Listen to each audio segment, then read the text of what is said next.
So make sure that you're making points and asking questions that demonstrate that you are a strong candidate who is ready and prepared to enter that program full force. Hello friends, and welcome back to my channel. If you're new here, my name is Kaelyn. I am a first-year PhD student in History and African American Studies at Yale University, and I make academic lifestyle content all about my life as a graduate student, as well as informational videos to help you pursue your own academic goals. Today I wanted to talk about a rather timely topic, which is graduate school interviews. For those of you that submitted your applications back in December for PhD programs or for master's programs, this video is designed for you. Some programs are not going to require interviews, but if they do, you should be hearing back within the next couple weeks or months to know whether you've been shortlisted for an interview prior to receiving a potential acceptance. Today we're gonna go over 5 specific tips. We're first gonna cover what to expect. 2, we're gonna talk about doing your research. 3, we're gonna be talking about the format of the interview. 4, we're gonna be talking about keeping it conversational. And then number 5 is key questions you're going to ask at the end of your interview in order to be seen as a stronger candidate and to really stand out. This video is based on my own personal experience having interviewed for Yale when I applied last year. And as somebody in the humanities and social sciences, my experience may be different from someone that applied to different universities or into different programs. And so if I miss anything, I apologize. Please let me know down in the comments. I would love for us all to share our experiences, but this is based on my own experience and the things that I've learned from my colleagues. So number 1 is what to expect. This relates specifically to timing. So my application for Yale was submitted on December 15th, and I heard back about my interview in mid-January. I received an email from Dr. David Blight, who is a professor of African American history. He wrote a book on Frederick Douglass. He focuses primarily on the 19th century, so a little bit outside of my personal wheelhouse. But given that I had applied to the joint degree in history and African American studies, it made sense that they would want me to interview with Dr. Blight. Your potential advisor may or may not be the person interviewing you, so you need to be prepared for the possibility that the person you're going to be interviewing with is someone that you're going to need to do background research on. Additionally, one thing that I would like to note is that some schools require that there be 2 interviewers or that there be 2 interviews. This is rare, but it does happen, especially at schools such as Oxbridge. Oxford and Cambridge are known for having multiple interviewers in a graduate school interview. So just keep that in mind depending on your program and depending on the school that you may be applying to, because everybody has their own standard. The second thing we're going to talk about is research, making sure that you do your background research on your interviewer and on the department, so that way you have things to touch on when you go into your interview. The obvious is to check the latest work of the interviewer, going and reading their recent book, reading recent articles, etc. You want to know what types of materials they end up using and things that you can discuss during your interview. Beyond that, you want to look at what organizations they're affiliated with. So for example, when I interviewed with Dr. Blight, I knew that he had worked on the Frederick Douglass papers and that he was also the director of the Gilder Lehrman Center for Slavery Studies. The Gilder Lehrman Center was really important to my time as a community college student, and I wanted to make sure that I mentioned that during my interview, and I did, and I'll talk about that in a minute. You want to make sure that you're doing research on how they are involved in other types of organizations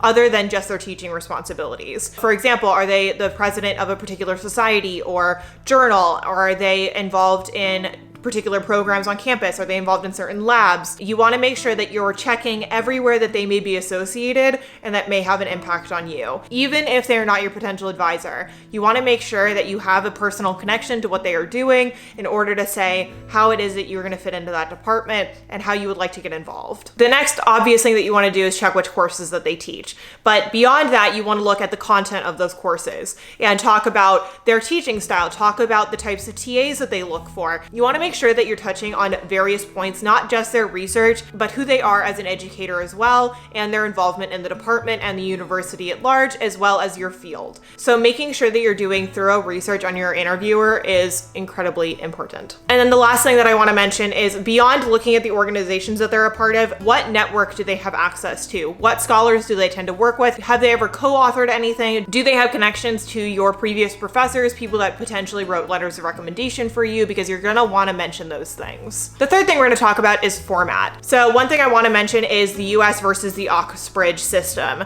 The Oxbridge interview system is very different than the United States interviewing system. And I will say that my experience was very conversational and very casual, but there are programs that are going to be a little bit more strict and that are going to ask more hard-hitting questions. My experience was rather simple and positive because it was very conversational, but every program is slightly different and every interviewer style is ever so slightly different. So let's talk specifically about the format that my interview went in, and then I'll also talk about the interview process for Oxbridge. So in my experience, I got on the phone with Dr. Blight and we first began talking about my time at Oxford. He asked what classes I was taking, who I was working with, the type of research I was developing. And this touches a bit on my second point, which is to make it conversational. When you are asked a question, make sure that you are finding ways to connect your previous work or the work that you are currently doing with your future work. You always want to make sure that your interview is forward facing and that you are thinking ahead and that you are discussing your future publications, the potential committee you would like to work with, and the things that you would like to do with your PhD or your master's professionally. The reason for this is that most people that interview poorly will only answer the question. What you want to do is answer the question with a purpose, which is to demonstrate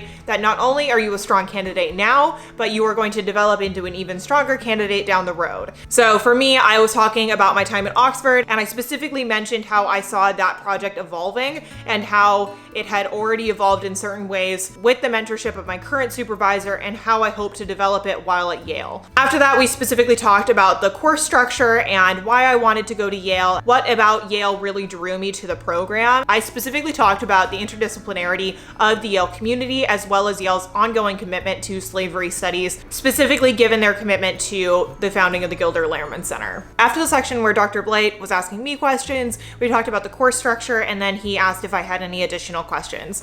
And now I'll go on to talking about the Oxbridge format, and then we'll go into my other points. I did not personally apply to Oxbridge for my PhD, and I did not have an interview when I applied for my master's.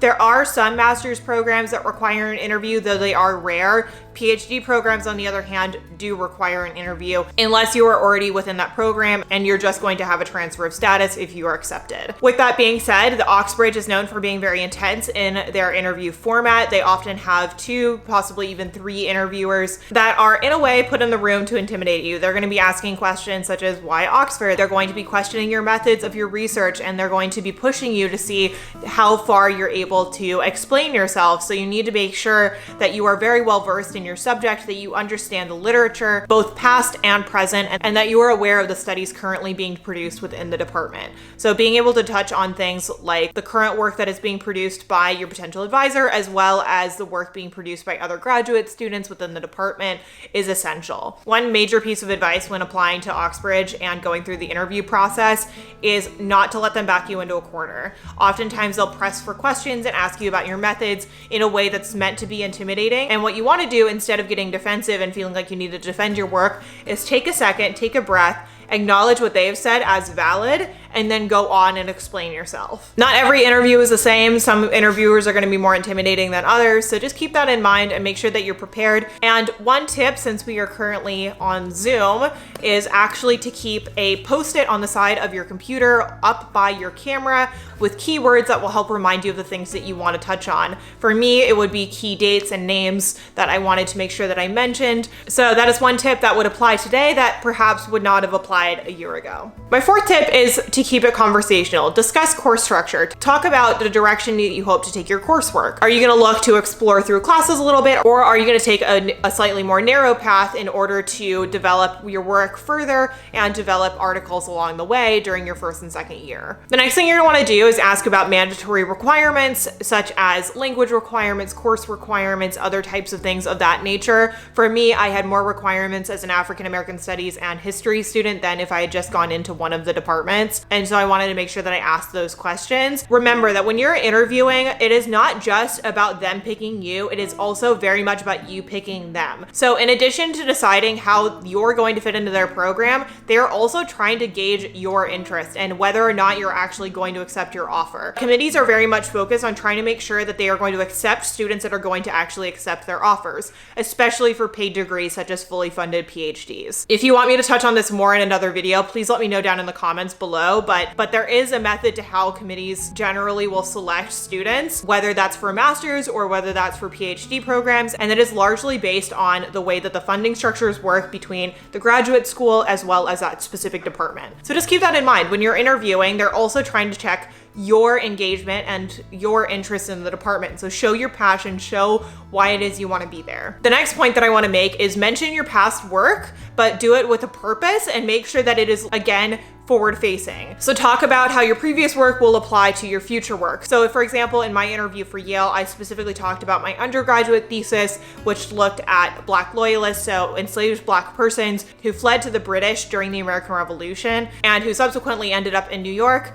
in order to then be transported to Nova Scotia at the end of the war. That project largely used quantitative assessments of census records and was very much a social history. But what I wanted to do was talk about how that work had developed and how I had worked with certain professors in order to come up with a question that I had applied to my PhD with. And this brings me to my next point, which is to name drop, but name drop with a purpose. So for example, I talked about how I had developed this thesis with my advisor in undergrad and how I took a class with one of my other professors who I knew had connections to the Gilder Lehrman Center and to Yale because she had gone there for graduate school. And I talked about how I took an independent study with her in order to go through the literature and begin developing this specific project that I had applied to Yale with, and how I wanted to shift from social histories to legal histories specifically pertaining to enslaved women. So being able to demonstrate that transition was something that I mentioned in my statement of purpose, but that I expanded upon in my interview. So make sure that you're touching on points mentioned in your statement of purpose, but make sure that you're adding more texture to the way that you're explaining it, as well as demonstrate passion for your subject. Make sure that you know your research inside and out and that you are ready to talk about it. The fifth thing is ask questions. And this is the part where most students go wrong. When asked if you have any additional questions at the end of an interview, never walk away without asking a question. Some questions that I think are really important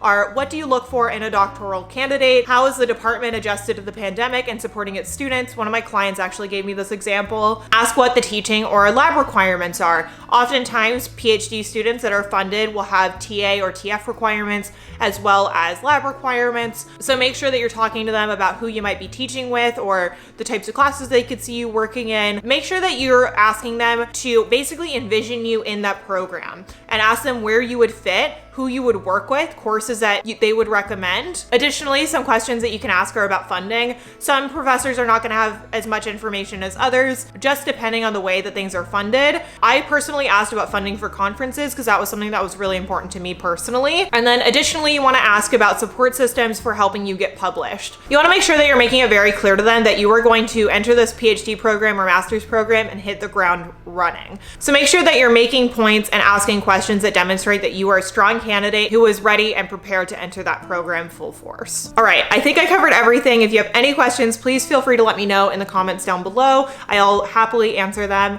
And I hope you all enjoyed this video and that it was informative. If you enjoyed, please make sure to give this video a thumbs up. And if you're not yet subscribed, hit that subscribe button as well as the bell notification to be notified next time I post. And I'll see you all next time. Good luck, everybody.